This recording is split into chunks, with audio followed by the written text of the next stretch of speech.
Hello friends, இன்றைக்கி நம்ம பிரியாணி சுவையில் அரிசி பருப்பு சாதம் செய்ய போகிறோம்.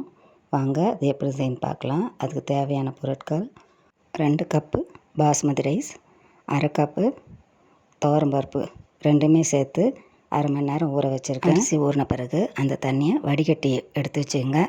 அதை தான் நம்ம தாளிக்கும் போது ஊற்ற போகிறோம். இப்போது ஸ்டவ் ஆன் பண்ணிக்கலாம். ஒரு குக்கரை ஸ்டவ்வில் வச்சுக்கலாம். அதில் தேவையான எண்ணெய் ஊற்றிட்டு பட்டை, கிராம்பு, ஏலக்காய் போட்டு தாளிச்சிக்கலாம். இப்போது கட் பண்ண ஆனியன் அதையும் சேர்த்து தேவையான உப்பு சேர்த்து வதக்கலாம். ஆனியன் ப்ரௌன் ஆகிற வரையும் வதக்கலாம்.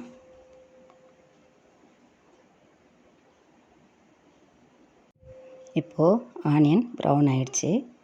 இதில் தக்காளி, பச்சை மிளகாய், கருவேப்பிலை, கொத்தமல்லி சேர்த்து வதக்கலாம்.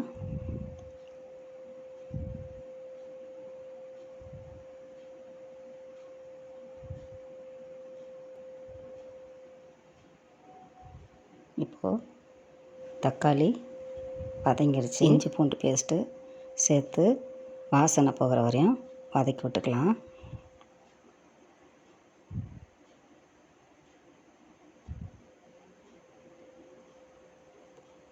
மிளகாய்த்தூள், மஞ்சத்தூள் சேர்த்து கலந்துக்கலாம்.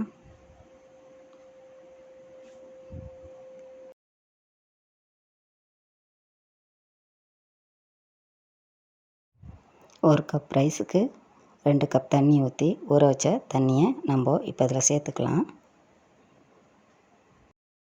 சேர்த்துட்டு அதுக்கு தேவையான உப்பு சேர்த்துக்கலாம். சேர்த்து கொதிக்க விடலாம். இப்போ தண்ணி கொதிச்சிருச்சு. ஊற வச்ச அரிசி பருப்பை சேர்த்துக்கலாம். சேர்த்து ஒரு கிளறி விடுங்க. ஸ்டவ்வை சிம்மில் வச்சு ஒரு விசில் வர வரையும் வேக வைக்கலாம். இப்போது குக்கரில் விசில் வந்துருச்சு. இப்போது பிரியாணி சுவையில் அரிசி பருப்பு சாதம் ரெடி ஆயிடுச்சு. இந்த அரிசி பருப்பு சாதத்துக்கு தொட்டு சாப்பிட ஆம்லெட் வச்சுக்கலாம். Boiled egg, pickle, potato chips இதெல்லாம் அந்த அரிசி பருப்பு சாதத்துக்கு நல்லாயிருக்கும். நீங்கள் இந்த ரெசிப்பியை ஒரு வாட்டி ட்ரை பண்ணி பாருங்கள். உங்களுக்கு இந்த வீடியோ பிடிச்சின்னா லைக் பண்ணுங்கள், ஷேர் பண்ணுங்கள், சப்ஸ்கிரைப் பண்ணுங்கள். பாய்.